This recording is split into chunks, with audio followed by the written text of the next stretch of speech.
আমরা সবাই প্রত্যেকটা শনিবারের ন্যায় আমরা এখানে এসেছি। আমাদের একটাই উদ্দেশ্য যে আমাদের যে সাবজেক্টটা আমরা এখানে পড়তে এসেছি বা যেটা সম্পর্কে আমরা জানতে এসেছি সেটা এগ্রিকালচার নিয়ে আমাদের অনেকটা দিন আমরা এগিয়ে এসেছি এবং আমাদের পড়াশোনাটাও অনেকটা এগিয়ে গেছে। তো আজকে যে টপিকটা সম্পর্কে আমরা এখানে জানলাম আর কি, যে টপিকটা আমরা চাষ তো পড়েছি, বিভিন্ন ধরনের সবজি চাষ, ফসল চাষ বা আরও যেগুলো চাষ আমরা দেখেছি, কিন্তু আজকে যেটা আমরা পড়লাম যে ড্রাই ল্যান্ড ফার্মিং বা শুখা এরিয়ার যে চাষটা, সেখানে কিভাবে সেই চাষ পদ্ধতিটা করা হয় আর কি, এবং সেখানে যে ধরনের প্রবলেমগুলো আছে সেগুলো আমরা জেনেছি। তো তারপরে যেটা জানলাম আমরা ফার্টিলাইজার অ্যাপ্লিকেশান, আর তারপরে যেটা জানলাম আমরা সেটা হচ্ছে রিডিউসড টিলেজ। তো প্রথমে যেটা আসবো আমরা সেটা হচ্ছে ড্রাই ল্যান্ড ফার্মিং। সেটা কি? ড্রাই ল্যান্ড ফার্মিংটা হচ্ছে যে মূলত শুখা এলাকার চাষ, যেখানে মাটির আর্দ্রতাটা, সেই আর্দ্রতাটাকে নিয়ন্ত্রণ করা এবং আর্দ্রতাটাকে বজায় রাখা হচ্ছে প্রধান কাজ। এবং কারণ এখানে প্রবলেমটা কি? প্রথম প্রবলেম হচ্ছে এখানে বৃষ্টিপাতের পরিমাণটা খুবই কম, বিশেষত 75 থেকে 115 সেন্টিমিটার মতো বৃষ্টিপাত হয় বার্ষিক। তো সেক্ষেত্রে চাষ যখন আমাকে করতে হবে, আমরা জানি যে যে সয়েল ময়েশ্চার বা মৃত্তিকার যে আর্দ্রতাটা, সেটা অবশ্যই আমাদেরকে বজায় রাখতে হবে। কিন্তু এখানে এই মৃত্তিকা বজায় রাখাটা হচ্ছে সবথেকে বড় সমস্যা। তাই এখানে আমরা বিভিন্ন পদ্ধতি অবলম্বন করি, যেমন আমরা ইটি কন্ট্রোল করি, তারপরে আছে আমরা যে মালচিংয়ের মাধ্যমে মাটির যে উপরিতল, সেই মালচিংয়ের মাধ্যমে আমরা মাটির উপরিতলে আর্দ্রতাটাকে রক্ষা করার চেষ্টা করি। আর কি করি আমরা এখানে, যে উইন্ড ব্রেকস বা শেল্টার বেলস, সেটাকে কাজে লাগাই। সেই পদ্ধতিটা কাজে লাগিয়ে আমরা এখানে এই মৃত্তিকার যে মূলত যে আর্দ্রতাটা, সেটাকে নিয়ন্ত্রণ করতে থাকি। ঠিক আছে, এইভাবে আমরা ড্রাই ল্যান্ড ফার্মিংটা কন্টিনিউ করি। কিন্তু এই ড্রাই ল্যান্ড ফার্মিংটা সব থেকে বেশি পরিমাণে আমরা দেখতে পাই বিশেষত দাক্ষিণাত্যের যে জায়গাটা আছে, বিশেষ করে কৃষ্ণ মৃত্তিকা বা ব্ল্যাক সয়েল, যেখানে যে সয়েলের কিছু ক্যারেক্টারিস্টিক্সের জন্য ওখানে এই ড্রাই ল্যান্ড ফার্মিংটা প্রকট হয়। এবার এই ড্রাই ল্যান্ড ফার্মিংয়ে কয়েকটা বৈশিষ্ট্য আছে, মানে এগুলো যে শুধুমাত্র ড্রাই ল্যান্ড ফার্মিংয়ের ক্ষেত্রে সেটা দেখা যায়। কীরকম? যেমন এখানে যে প্রধানত মৃত্তিকার যে আর্দ্রতাটা, সেই আর্দ্রতাটা মৃত্তিকার আর্দ্রতাটা নষ্ট হয়ে যাওয়ার একটা প্রকট জায়গা থাকে। আর কি থাকে এখানে? ইটি অপেক্ষা যে বৃষ্টিপাত, সেই বৃষ্টিপাতটা ইটি অপেক্ষা অনেকটা কম হয়। আর কি হয় এখানে এই ড্রাইল্যান্ড ফার্মিংয়ের ক্ষেত্রে দেখা যায় যে এখানে একটা সারা বছর ধরে, মানে 200 দিনের মধ্যে যে একটা ফসল তোলা যাবে, সেই ধরনের ফসল আর কি এখানে এই ধরনের ড্রাইল্যান্ড ফার্মিংয়ে চাষ করা হয়ে থাকে। আর কি দেখা যায় না, এখানে হচ্ছে একটা এই চাষের প্রধান একটা সমস্যা হচ্ছে, সেটা হচ্ছে বাজারজাতকরণ। কারণ যে শস্যটা আমরা উৎপন্ন করছি, সেই শস্যটার প্রোডাকশান কিন্তু খুব কম হয়, যেহেতু আর্দ্রতা একটা বড় প্রবলেম। সেই আর্দ্রতার প্রবলেম থাকার কারণে এখানে প্রোডাকশানটা কম হয়। সেই কারণে এত পরিমাণ প্রোডাকশান হয় না যে সেটাকে বাজারজাত করা দরকার পড়ে, বা বিশেষত ওই লোকাল যে চাহিদা, সেই লোকাল চাহিদা মেটানোর জন্য যে ধরনের শস্য চাষ করা দরকার, সেটা জোয়ার, বাজরা বা এই ধরনের যেগুলো মূলত আমরা ছিটিয়ে বুনতে পারি, পয়রা ক্রপিংয়ের মাধ্যমে করতে পারি, সেই ধরনের ফসল এখানে আমরা চাষবাস করতে পারি। আর এখানে যে গম, জব, ভুট্টা যেগুলো আছে সেগুলো তো করবো। আর বিশেষত আরও একটা জিনিস, এই ড্রাই ল্যান্ড ফার্মিংয়ের জন্য আমরা যে জিনিসটা করবো, বিশেষ করে কভার ক্রপ বা মাচা ফসল, সেই মাচা ফসলটা আমরা এখানে একটা প্রধান বৈশিষ্ট্য হিসাবে আমরা ধরতে পারি, যে সেই ফসল আমরা এখানে চাষ করতে পারি। এতে হলো ড্রাই ল্যান্ড ফার্মিং। এই ড্রাই ল্যান্ড ফার্মিংয়ের জন্য ঠিক আছে, যে স্টেপগুলো নিতে হবে সেটা প্রধানত যে আমাদের মৃত্তিকা যে আর্দ্রতা, সেই আর্দ্রতা ক্ষয় যেন না হয়, আর যতটুকু বৃষ্টিপাত হবে সেই বৃষ্টিপাতের সেই জলটা যাতে সেখানে সুষম বন্টন হয়, সেদিকে আমাদের একটা খেয়াল রাখতে হবে। সেটা অ্যাডমিনিস্ট্রেটিভ দিক থেকে হতে পারে। আর কি না, বিভিন্ন জল বিভাজিকার মাধ্যমে আমরা কি করতে পারি না, ওই খালের মাধ্যমে সেই জলটা, যে সয়েল প্লেটগুলো, সেগুলো যাতে তার প্রয়োজনীয় জলটা ওখানে মোটামুটি আমরা সাপ্লাই করতে পারি, সেদিকে আমাদের একটু খেয়াল রাখতে হবে। এই উন্নত জল বিভাজিকাটার দিকে আমাদেরকে কিন্তু এদিকে নজর দিতে হবে। এই জিনিসগুলো আরও অনেক কিছু আছে, মোটামুটি আমরা সেগুলো পড়লাম। তারপরে যেটা আমরা পরের টপিকটা আমরা জেনেছি আর কি, সেটা হচ্ছে কি না, আমরা এই যে মেথডস অফ ফার্টিলাইজার অ্যাপ্লিকেশন, শুধু ফার্টিলাইজার অ্যাপ্লাই করলে তো হবে না, সব ফার্টিলাইজার সব রকমভাবে অ্যাপ্লাইও আমরা করতে পারি না, তার জন্য আলাদা আলাদা কিছু পদ্ধতি আছে। তো সেই পদ্ধতিগুলো সম্পর্কে আমরা একটু জানলাম, কারণ আমরা জানি সার দেওয়া মানে ওই ছড়িয়ে দিয়ে দিলাম আর হয়ে গেল, এমনটা তো নয়। কারণ কিছু সার আছে যেগুলো ছড়িয়ে দিলে কাজ হয়, আবার কিছু সার ছড়িয়ে দিলে কিন্তু কাজ হবে না। তো তার জন্য আলাদা আলাদা পদ্ধতি আছে, সেগুলো আমরা আস্তে আস্তে দেখব।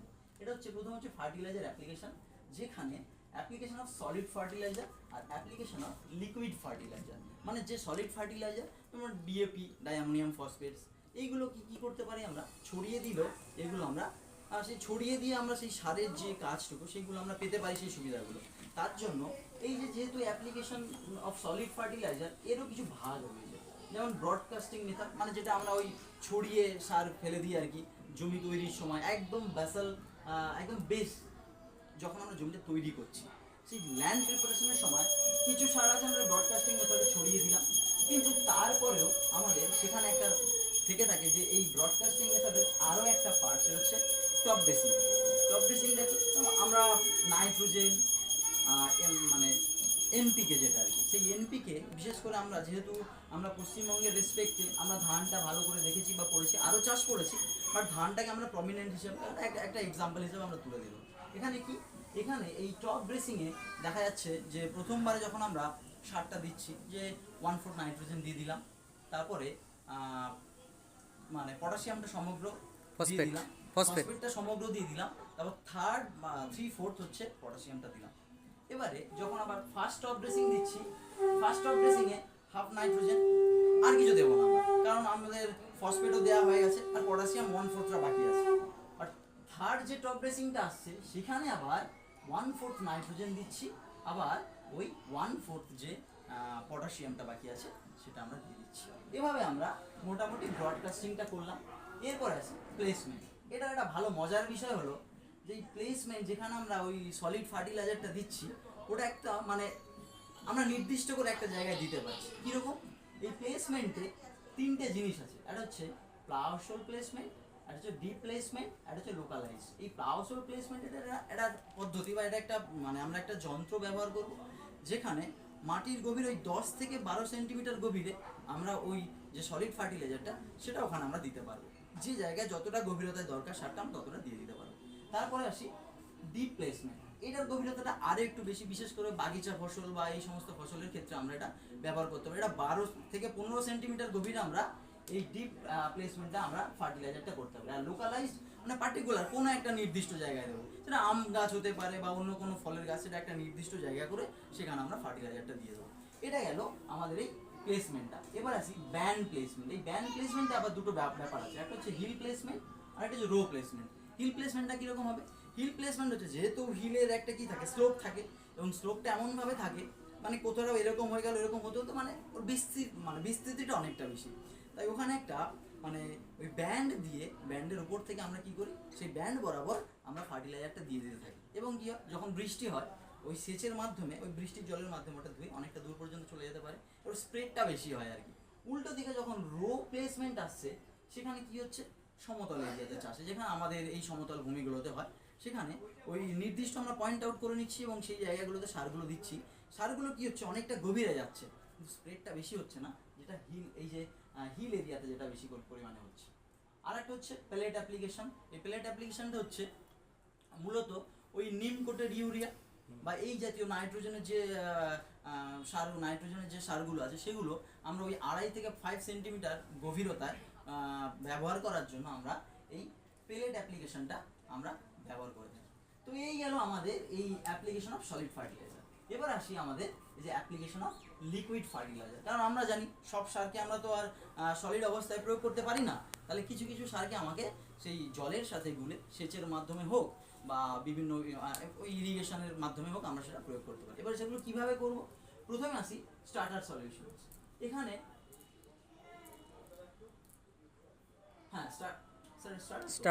স্টার্টার সলিউশনে এখানে মূলত আমরা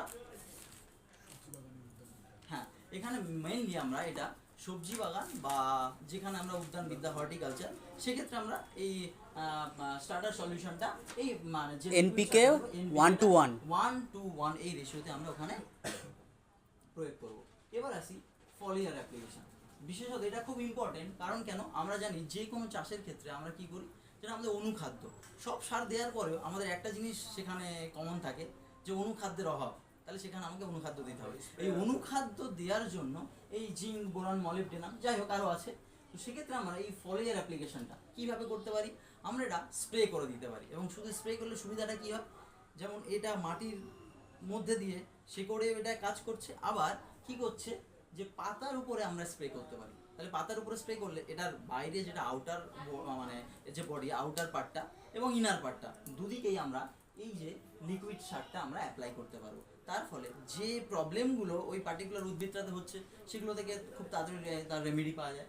এবার আসি ফার্টিগেশন। এটা একটা মজার ব্যাপার হচ্ছে, যেখানে ফার্টিলাইজারও থাকবে আবার ইরিগেশনও থাকবে।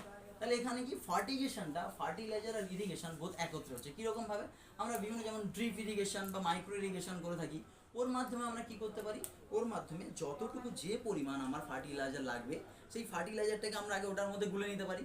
দিয়ে যেরকমভাবে আমরা স্প্রিংকলারটাতে একটু প্রবলেম হবে, স্প্রিংকলারে যেহেতু ছিদ্রগুলো থাকে, ছিদ্রগুলোতে ওই সারের যে সারটা আমরা লিকুইফাইড করছি সেগুলো দানাগুলো আটকে যেতে পারে, ঠিক আছে, তাহলে এটা প্রবলেম হতে পারে। ওই জন্য আমরা ড্রিপ ইরিগেশন এবং মাইক্রো ইরিগেশনের মধ্যে দিয়ে এই ফার্টিগেশন বা এই তরল যে ফার্টিলাইজার এটা প্রয়োগ করব।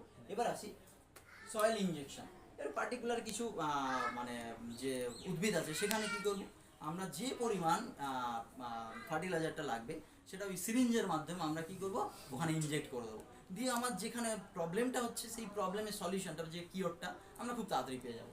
আসি এবার এরিয়াল অ্যাপ্লিকেশন। এই এরিয়াল অ্যাপ্লিকেশনটা কি, এটা আবার আমাদের এই ভারতের মতো যে ডেভেলপিং কান্ট্রি সেগুলো আবার দেখা যায় না। এগুলো হচ্ছে ডেভেলপড কান্ট্রি, যেখানে অনেকটা বেশি পরিমাণে ভাস্ট এরিয়াতে চাষবাস হয়, সেখানে বিশেষত আমেরিকাতে। এই কী করা হয়, এখানে এই উড়োযানের সাহায্যে, মানে বিশেষ করে একটা বিশাল একটা ল্যান্ড যেখানে বনভূমিও আছে, আবার যেখানে বিভিন্ন ধরনের তৃণভূমিও তৈরি হয়েছে, তো সেক্ষেত্রে কী করা যায়, ডেনসিটিটা বেশি, সেক্ষেত্রে এরকম উড়োযানের মাধ্যমে আমরা ওটা এরকমভাবে উপর থেকে স্প্রে করে দিতে পারবো, যাতে সমগ্র এরিয়াতে ওটা কভার হয়ে যায়। এই গেল আমাদের অ্যাপ্লিকেশন অফ সলিড ফার্টিলাইজার আর অ্যাপ্লিকেশন অফ লিকুইড ফার্টিলাইজার। এইবারে আমরা আজকে একটা নতুন টপিক জানলাম, এবং এটা হয়তো বেশ কয়েকবার পরীক্ষাতে এসছে, কিন্তু বিষয়টা সম্পর্কে আমাদের জানা দরকার যে এই রিডিউসড টিলেজ বা রিডিউসড টিলেজটা কি। এখানে একটা মজার জিনিস হচ্ছে, টিলেজ মানে আমরা যেটা জানি আমাদেরকে জমি কর্ষণ করতে হবে। আমি আরেকটা জিনিস ভুলে গেছিলাম, যেটা সরি আমি এটা বলছি, যে ড্রাই ল্যান্ড ফার্মিং আর এই যে রিডিউসড টিলেজ, এটা বলতে গিয়ে মনে পড়ে গেল, ড্রাই ল্যান্ড ফার্মিংয়ের একটা বৈশিষ্ট্য হতে হবে যে মাটি কর্ষণ করা যাবে না। যত কম কর্ষণ করা যাবে মাটিটা তত ভালো, কারণ তার যে আর্দ্রতাটা, সেই আর্দ্রতাটাকে আমরা ধরে রাখতে পারবো। বেশি কর্ষণ করার ফলে কি হবে, নিচের দিকের যে ময়েশ্চারটা মাটির, সেটা উপরের দিকে উঠে আসবে এবং সেটা আবার ইভাপোরেশন হয়ে যাবে, যার ফলে মাটিটা ড্রাই হয়ে যাবে। তো ওটা একটা পয়েন্ট যেটা আমি ড্রাই ল্যান্ড ফার্মিংয়ে বলতে ভুলে গেছিলাম। যাই হোক, এবার আসি আমি রিডিউস টিলেজ। এই রিডিউস টিলেজে কী হবে, কর্ষণটা কমাতে হবে, প্রথম কথা আমার এটা, ঠিক আছে। এবার এখানে আমরা একটা পদ্ধতি ব্যবহার করতে পারি। সেই পদ্ধতিটা কি, মানে ওই ট্র্যাক্টরের মতো একটা ব্যাপার থাকে, যেখানে একটা নির্দিষ্ট মানে বেস থাকবে, যেখানে চাকাটা ঘুরবে এবং সেখানে এমন একটা যন্ত্র দেয়া থাকবে যেখানে একটা দূরত্ব বরাবর কি থাকবে, সেইগুলোকে ওই একটা ছিদ্র করা হবে, এবং সেখানে কি হবে, ওই পদ্ধতিটা ব্যবহার করে কম কর্ষণ যাতে করতে হয়, কিন্তু আমাদের কি করতে হবে, নির্দিষ্ট দূরত্ব বিধি মেনে আমরা সেই বীজ বপনটা করতে পারবো। ওর সাথে আবার আরও একটা টেকনিক যুক্ত হয়েছে, যে পরে যা ওই ট্র্যাক্টরের মাধ্যমে ওখানে আবার কি ওর মধ্যে পরিমাণ যে জল বা সার সেটাও দিতে সুবিধা হচ্ছে, ঠিক আছে। আরও একটা জিনিস, এই রিডিউস টিলেজে কি হয়, বারবার মানে মাটিটা কর্ষণ করার ফলে মাটির যে প্রোডাক্টিভিটি সেটা অনেক সময় কমতে থাকে। তো এই প্রোডাক্টিভিটিটা ধরে রাখার জন্য আমরা কম কর্ষণ করব, এবং এখানে প্রায় 25% থেকে 40% মাটির যে চাষ খরচ, কর্ষণ খরচটা সেটা কমিয়ে দেয় রিডিউস টিলেজে। এবং সেক্ষেত্রে আমরা যে পরিমাণ তার থেকে প্রোডাক্টিভিটি বা আউটফিট পাই, সেটা নর্মাল টিলেজের থেকে হয়তো বা সেটা অনেকটা বেশি পরিমাণ, বা সেই মানে আমাদের খরচটা, এই কর্ষণের খরচটা মূলত কমে যায়, এবং একটা উন্নত পদ্ধতি ব্যবহার করে আমরা এই ধরনের টিলেজ করতে পারি। তো আজকে আমাদের ক্লাসটা এই পর্যন্ত। আশা করি সবাই খুব এনজয় করেছো ক্লাসটা। নেক্সট ক্লাসে দেখা যাক স্যার আমাদেরকে কি আবার নতুন টপিক দেন। Thank you.